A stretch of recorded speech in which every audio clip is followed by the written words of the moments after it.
week 6 on Mounjaro, and it's been a good one. Where has 6 weeks gone?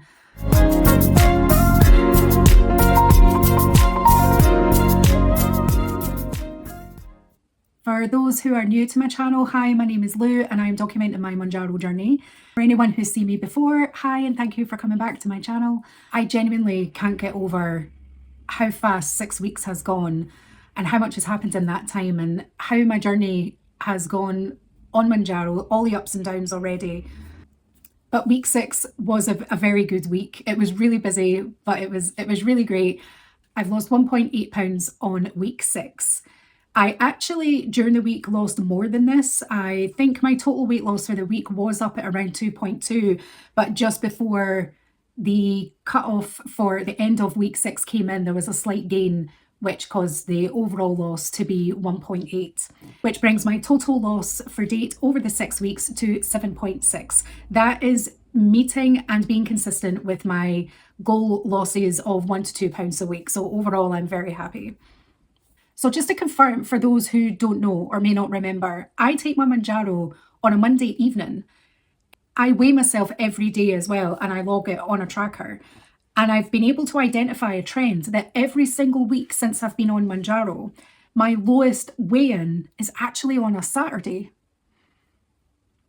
And I'm really curious if anyone else has identified this happening. I believe my mum's friend who works with 2 girls who are on Mounjaro, one of them was saying something along the lines of that they get to day 4 after they've taken their Mounjaro, and they will stop losing weight after that until they take their next one. So they only lose weight like in the first half of the week, and then they remain the same. Their weight stays steady, which I said, well, at least they're maintaining it and they're not gaining it, because my weight is going up and down throughout this. I will have a few days of losing and then I'll maybe have 1 or 2 days of gains and then I'll lose again. So it's very up and down. And I was about to say that they're small gains, but sometimes they're not. Sometimes they're more.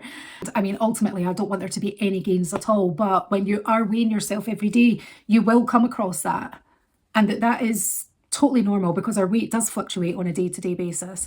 And some people, it's why the idea of weighing themselves every day really doesn't suit them. It does suit me, because being able to identify that trend of that on a Saturday my weight is lower. Imagine if I never weighed myself on a Saturday, then I wouldn't have that information, and that actually helps perk me up. It's going to look forward to Saturdays.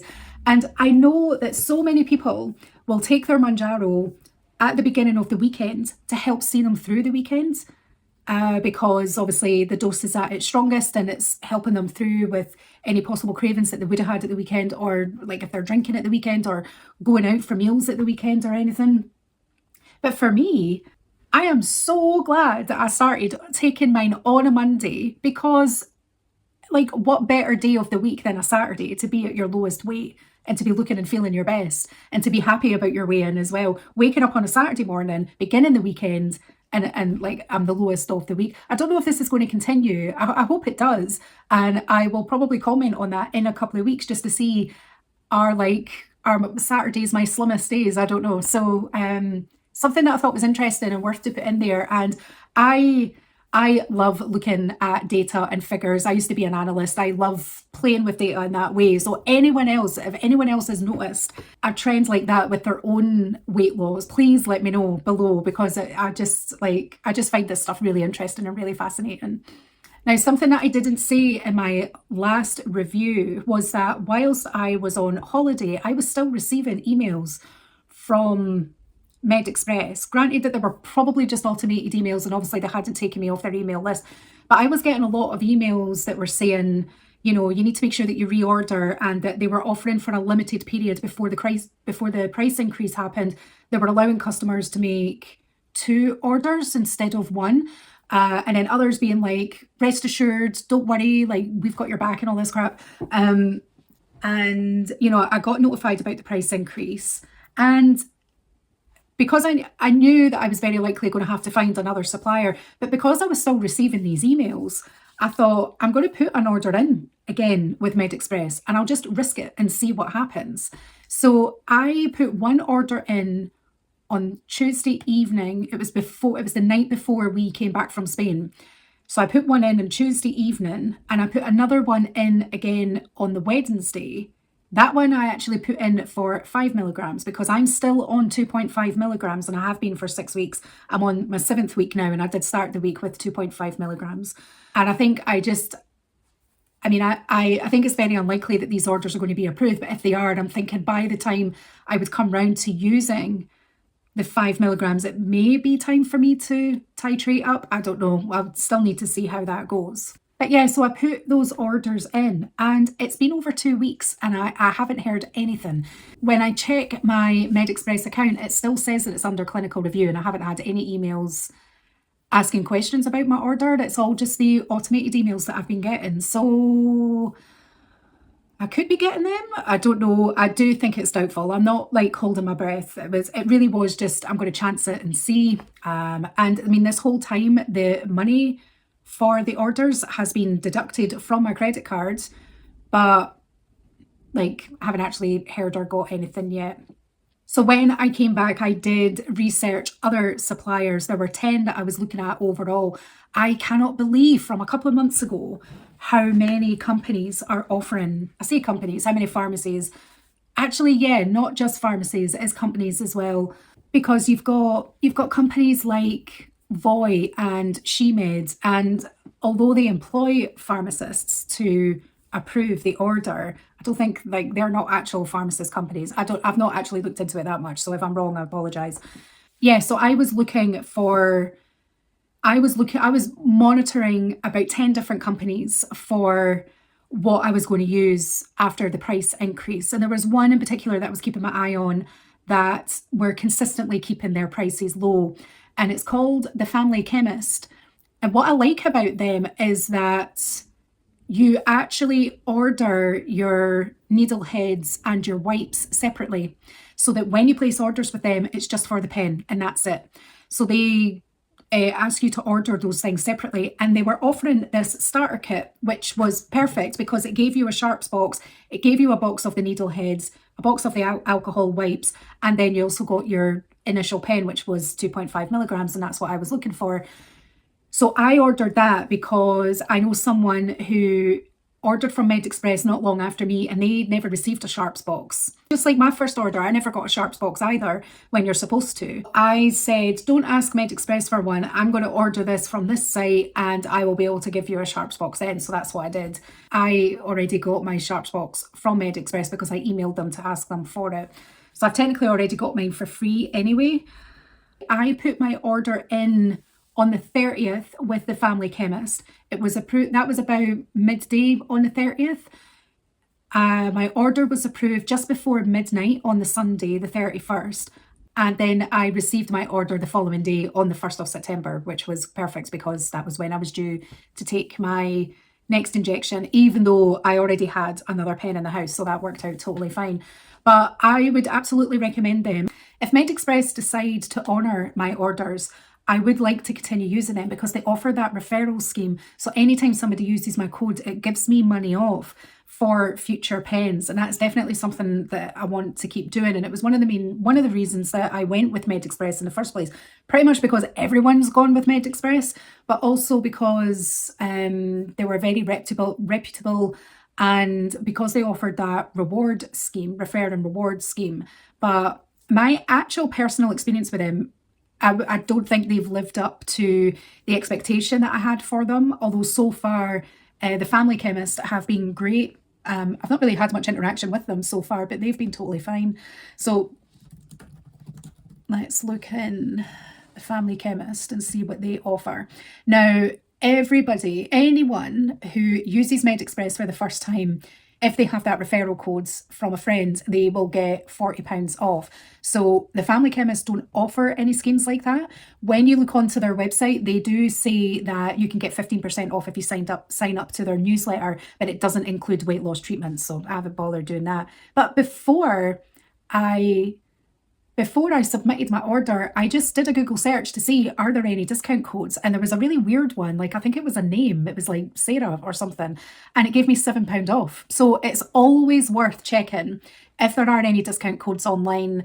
and you can try and use them. I do know that there are a number of Facebook groups that have been created that people are sharing their codes right, left and centre, but the majority of these codes are only for first time customers use, and they can't be used when it comes to reordering. So it's just always worth to keep that in mind. Right, so I'm on the Family Chemist site. For the starter pack that I purchased, that is $169.99. And then just to order the 2.5 milligrams, it's $159.99. So it's £10 more than what MedExpress are offering. However, when it comes to going up to your 5 milligram dose, MedExpress, it jumps to £199.99.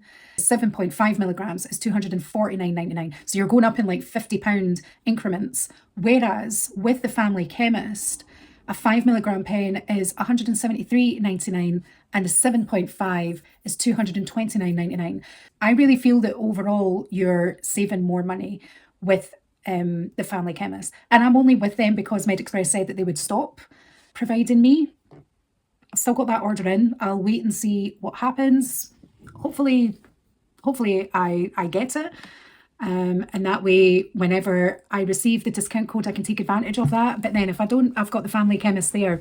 There are others available that obviously you can pretty much buy Mounjaro anywhere these days. You just do a search online and you're free to choose who you decide to go with. But a lot of them have really ramped up their prices. Anyway, this isn't what I wanted this chat to be about. Moving on, let's get back to my 6th week on Mounjaro. Do you want to see an optical illusion? So here's my cup of tea. It's a nice herbal tea, but here's my cup of tea and it looks absolutely enormous. But if I come up to the camera, the cup's smaller than my head. So that's my optical illusion. So overall, very good losses this week. My sleep is continuing to get better. The sort of insomnia that I was getting the first couple of weeks on Mounjaro, I wouldn't say that I've been experiencing that at all now. I'm still waking up quite a lot. I seem to wake up every 2 hours, but I'm literally waking up, checking the time and then just going back to sleep again. And I wouldn't normally check the time when I wake up. I've only been doing it just to sort of for analytical purposes to kind of see when is it that I'm waking up, because there was like 1 week or fortnight that I was always waking up at 2 o'clock and at 4 o'clock. And I was like, I don't understand what's happening at that time that makes me wake up. I'm still waking up sometimes maybe about 4 or 5 times throughout the night, but I'm getting right back to sleep and I feel like I'm having really good deep sleeps. I'm aware that I'm dreaming a lot and I just wake up feeling a lot better. I've been struggling to wake up a little bit, snoozing my alarm maybe a little bit too much than I would like, but overall I'm sleeping really well. Oh, now last week I got really back into my exercise and it was so good. I had such a good week exercise wise. So my workout in the morning is about half an hour or just a little bit more. I always start out with some sort of dance warm up. I just put music on that I can kind of dance to really, and I just have like a bit of a jam.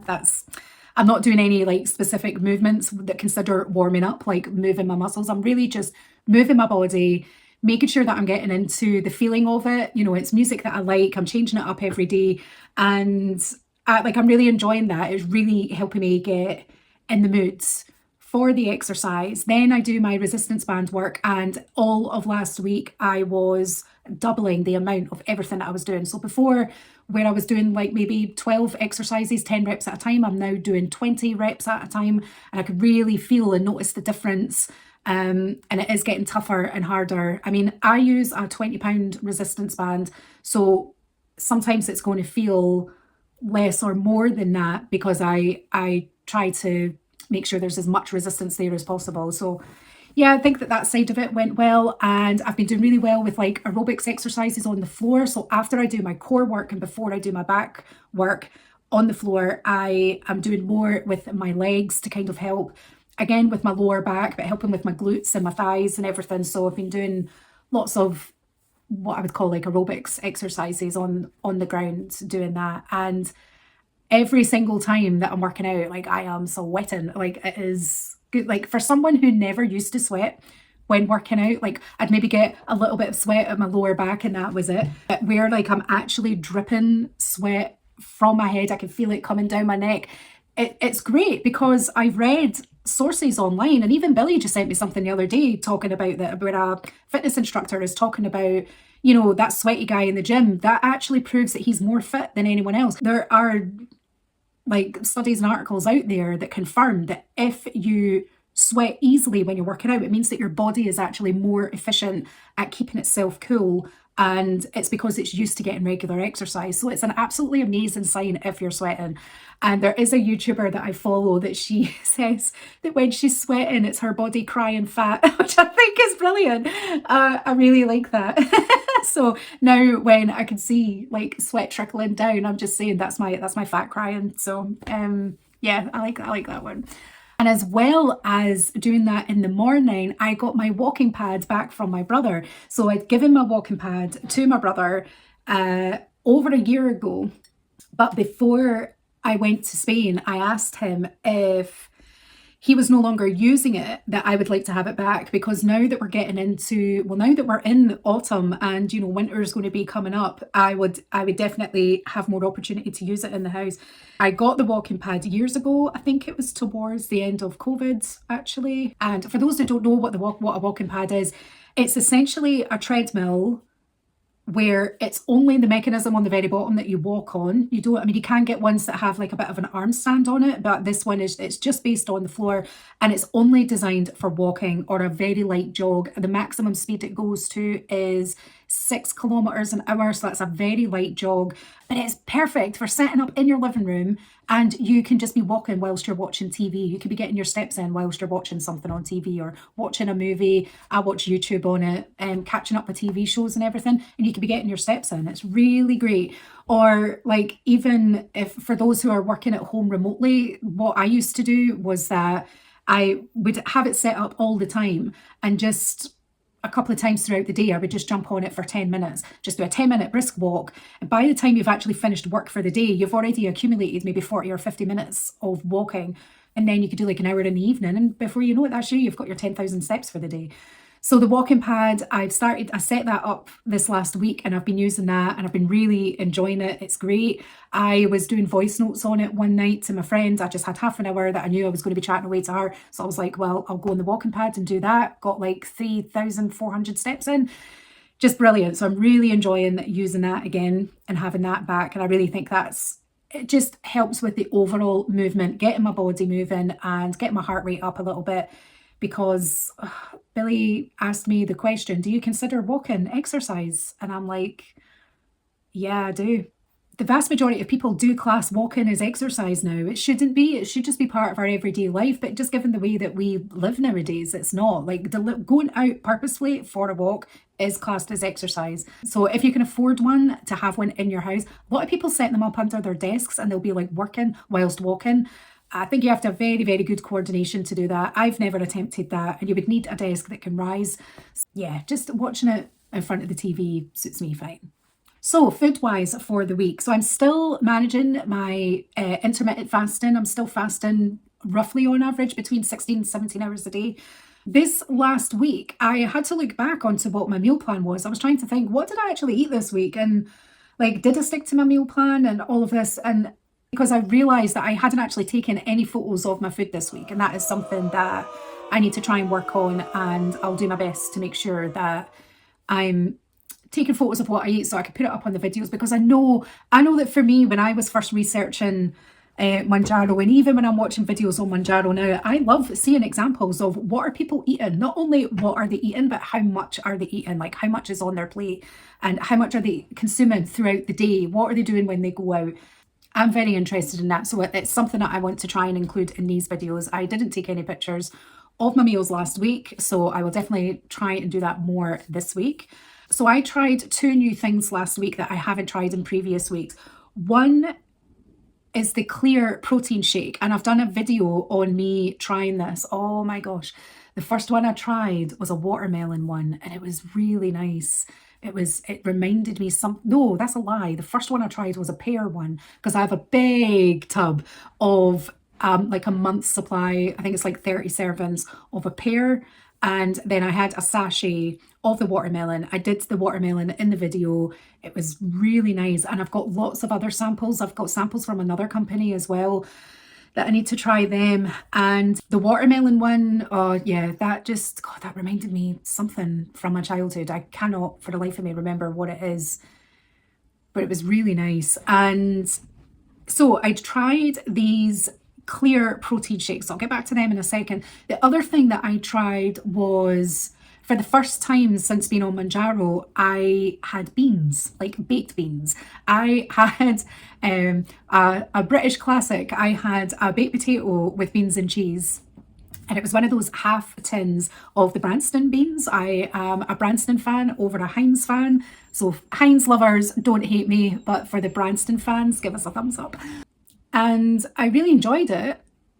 And I was fine when eating it. Actually, my stomach was, I thought I would be really full, really like almost a bit bloated after it. I wasn't. I was fine during the night. I thought I was going to be gassy, windy. I wasn't. The next day, my stomach wasn't that happy, and I ended up having loose bowels 4 times throughout the day. And I kind of decided on that day, I'm going to take it easy. I'm going to be quite gentle on my stomach. I need to give it a little bit of a break. And that was where I ended up having more of the protein shake, the clear protein shake. And I was thinking, oh, it might have actually been this that upset my stomach. And I thought, well, let's take this and we'll see what happens. We'll take this as a bit of a test. And my stomach was totally fine. I was worried. I couldn't decide, was my stomach reacting to the beans or were they reacting to the like whey protein powder, because I know that for some people it can be quite delicate on their stomach. And I definitely think it was down to the beans. It was the first time that I'd had baked beans. And it's weird because I can have beans, legumes, lentils and pulses and all these kinds of things, but there's something about baked beans that my stomach doesn't seem to like, and it always kind of reacts badly in one way or another. So that was a little mishap. And it's a shame because, like, who doesn't love a cheesy bean or baked potato? I do. And I like beans, and beans are good for you. They're an amazing source of protein and fiber. And, you know, they're cheap as well. It's, you know, and they're versatile. You can have them with or on the side of so many things. So I think I will try it again another time. I'm not going to completely swear off beans for now, but if that keeps happening, it may be that one day I have to. And that, oh, I don't like the idea of that. But anyway. Now, I said weeks ago that I wasn't going to start tracking my food. I think I said that I was taking photos with my fasting app that has like a meal scanner thing. I've stopped doing that a while ago, and I was having to tweak it too much manually. So I wasn't keen on keeping that going. But obviously, since I've stopped that, it means that I've stopped taking pictures of my food. So I will do my best to make sure that I'm taking pictures of my food. Ultimately, I said that I didn't want to track my food. I'm not really sure what caused me to do it, but I got up one of my old tracker files from when I used to do a keto diet that has a breakdown of foods where it breaks down all your macros so that you know what your fats, protein, carbs, fiber, and calories are. And I was looking at it and I was putting something together, and I was a bit shocked at what I saw. I thought, oh, I expected this to be high, but it's low. And where I thought this was low, it was high. And it was kind of like, maybe I'm losing touch with how I kind of look and assess food, where I think the macros are. So I decided since Thursday that I'm going to record everything that I eat for 2 weeks. That way I can work out what my daily average is for what am I consuming based on the meal plans that I make for myself and based on the sort of mentality that I've been adapting food-wise in the last couple of years of eating a well-balanced diet, having regular meals, making sure that they're nutritious in one way or another. A lot of the time when it comes to making a meal, I'll ask myself, what am I getting out of this? Am I getting protein? Am I getting fiber? Am I getting my nutrients? Am I getting my fruit and veg hit for the day? You know, what I try to sort of make it as well balanced as possible, like, but try to figure out what am I getting, what's the sort of main element that I'm getting from this dish, and am I including enough fibrous foods, and have I got fermented foods there that are going to be gut friendly, and all of this kind of thing, and keeping an eye out for like combinations of foods and the variety, making sure I'm getting enough. This is a lot that I've read over years that I've gradually adapted with changing my diet. And I believe that I have a good diet, and that since starting Mounjaro, it's more been about the portion sizes. And obviously I've really cut out I don't think I've had any crisps or chocolate in the last 10 days. I think I had one, that's a lie, at my mum's. I did have a little caramel Rocky bar that's like 97 calories. Yeah, that's been like the only sweet thing that I've had for a really long time. And I just know that when Billy's back this weekend, I'm going to end up having something sweet. I always end up eating something sweet when Billy's home. Anyway, but yes, so I'm going to be recording everything that I have for the next 2 weeks, so that in 2 weeks' time, I will be able to show you that on an average, any given average day, this is typically what I tend to get. And I'm really looking forward to these. Trying to then find out what I should be having is going to be difficult because there are so many mixed sources online that trying to find out, as a woman of my age, of this weight, that wants to be this weight and does this amount of activity, exercise, fitness level, and wants to lose 1 to 2 pounds a week, how many calories should I be having? How much protein should I be having? You know, fiber, all of this. There are every time I look it up online, I'm getting different results, and it's really difficult to try and figure out what I should actually be having or aiming for when it comes to my macros. So first of all, I want to see, well, what are you actually doing as it stands right now? And somehow I'm going to have to try and figure out or follow one of these sources that say this sounds about right, or this is going to be achievable for me. And whilst I've been doing that, it's really good that if I try to fill out my macros of what I'm going to be having for the day in the morning, immediately I can look to see, am I getting enough protein for the day? Because I've been aiming for around 40 to 60 grams of protein a day. Again, if that's too low, I don't know yet. But for someone that never used to record their protein, I think I'm making a good effort in the first instance. Yeah, so some of them I can see that I'm not going to meet my protein, so I'll incorporate a protein shake for the day. And then in other instances, I can say, oh, my fiber is really high today, or actually I'm not going to be getting an awful lot of fiber, so I will add in inulin powder to things to make sure that I'm getting enough fiber. So it's really good in that instance that I get to see exactly where it's all going. And I think what the overall plan is, after the 2 weeks, once I know what my average is, and then once I know what my targets should be, I think what I might do is go down the route of creating a monthly meal plan. That way I know everything that I'm getting every day without having to create a new meal plan every week and try and calculate all my macros every week and every time. I'm thinking, well, if I just give myself 4 weeks of meal plans, nice varied diet. Unfortunately, I'm not one of those people that can just eat the same thing every day. Like, my partner does that when he's away at work, and I can't. Like, he has the same thing for lunch every day, pretty much has the same thing for dinner. I can't do that. I really can't. I like variety, and you're supposed to have variety as well. So yeah, maybe I can create myself this monthly meal plan. So it takes all the work and the effort out, and all I need to focus on is, there's my shopping list, here's my meal prep, this is what I'm doing. So maybe that's the route I'm going to go down. I don't know. We'll need to see. I think that covers everything where I'm at food-wise. And overall, just this last week has been so lovely. It's been the first official week in autumn. I love autumn time. I love autumn, and or the fall if you're watching this from across the pond. I've been so busy with projects around the house. I've been putting up like little decorations for autumn time, and they hopefully are already on my channel, but if not, I will be posting them soon, so keep an eye out for them. I also was finishing up, I was doing so much in the garden. I was getting my garden ready for winter, so I call this my winter planting season. And what it is that I had so many spring bulbs that I wanted to put into planters and into my borders, and then was taking out a lot of the summer planting that I know is going to die when the first frost comes, placing them with plants that should basically last all the way through to spring. And this is what I love about planting at this time of year, is because it is a big effort, but you do it once and it lasts you like 8 months, lasts you to April time, and you don't need to go out, you don't need to do any maintenance. It's a very lazy approach to gardening. And I'm not lazy when it comes to gardening. I love pottering around in my garden. I love, going out and deadheading and tidying up my borders and weeding and everything. But it's so wonderful at this time of year that when the weather is getting worse and worse and it's getting darker as the weeks go on, every time you look outside into your borders, there's still flowers, there's still colour, there's still a wildlife attraction. It's so beautiful and magical. And I am like a stalker in my house. I'm just at my window all the time, just like looking out into my garden, what's going on, and watching how some plants are dying back, some things are shedding their leaves, some are like they've finished their life cycle and that's them, they're gone.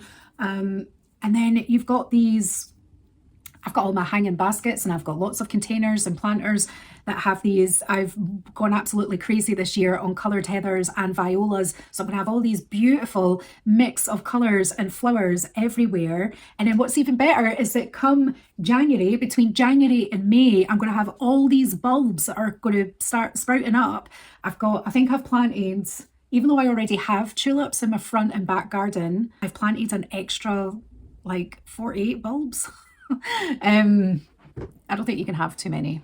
There's no such thing as too many when it comes to gardening. So I planted all of them, and like I've got lots of things, like I've got crocus bulbs that are going to be coming up, I've got snowdrops, I've got snakeheads, muscari, I've got like bluebells, and what else have I got? I've got miniature tulips that are coming up, and daffodils obviously, and I've not been one for daffodils yet, but I've planted quite a lot so far to come up next year, and it's great. You just leave them to get on their own. So the garden is totally just taking care of itself, and that will keep on flowering like right through to April, May time, and then that's when you start getting the garden ready for the summer months. So people think, oh, like that's it, like, you know, you can only do your garden in the summertime and that's it, but there's so much you can do with it throughout the winter time, and I'm just so excited about it. I'm so excited. And I didn't finish everything until this week, so I'll talk about it in week 7, but I had started it over the weekend,